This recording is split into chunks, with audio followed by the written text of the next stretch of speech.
Suppose you wake up and you've got to get going, but you realize you have a flat tire. Now you're stuck with the dilemma of choosing if you're going to change it yourself or if you're going to call somebody else to help you. Now today we're going to go over how to remove a tire and install a spare.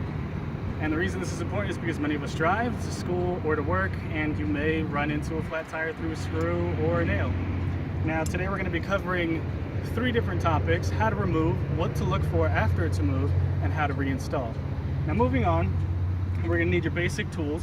You may need your space saver tire, which is your flat tire for running your vehicle after you have a flat. Your basic jack, which would be this one, which you would twist to turn to lift, and this would go underneath the vehicle. And your tire iron. Now for the sake of this video, we'll be using my vehicle's jack, which is this oddity over here. And now let's move on. First, I want you to make sure your vehicle is off in gear with the parking brake on level ground. And then I want you to crack all the nuts first so that they're loose before you lift the vehicle.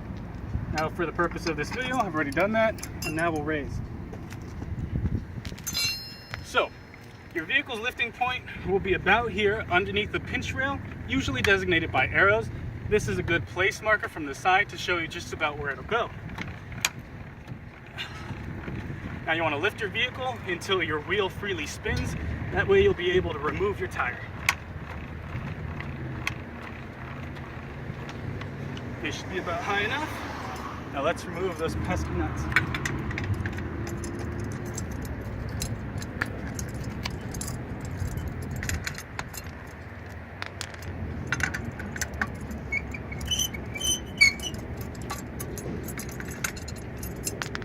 Now, removing these can happen in any order or fashion.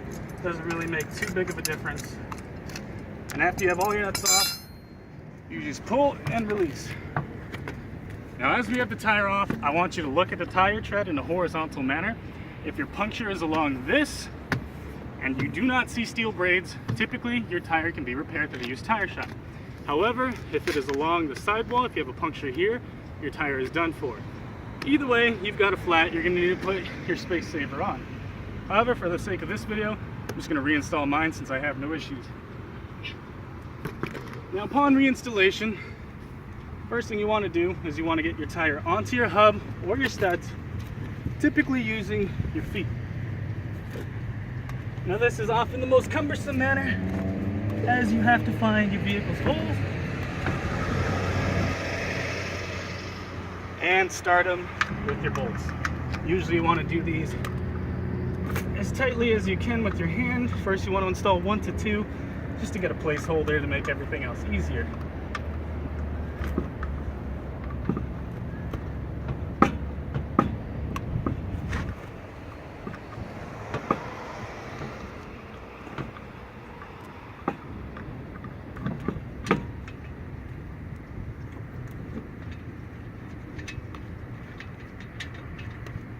As you can see there, now the first one started, the rest should be cake. Now when you reinstall, you want to do these in a crisscross pattern, in a star fashion.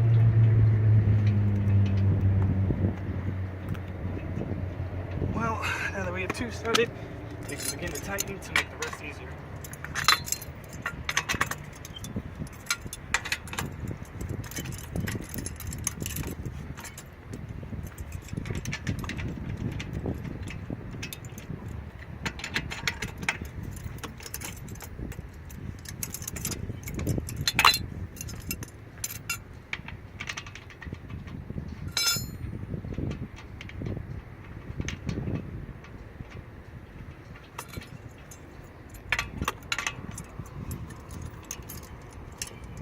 Now that that's done, let's slowly drop our vehicle.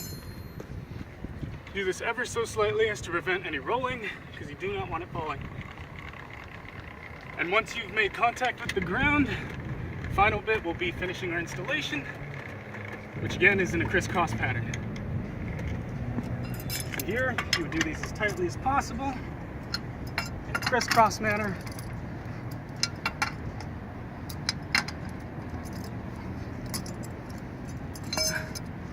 And now you have a complete installation. Now we've covered how to remove your tire, what to look for when it's off, and reinstalling it. Now I hope this has all been helpful to you, and Whew. And that you won't have to go and call your pops or anything like that. Anyways, thanks for your time.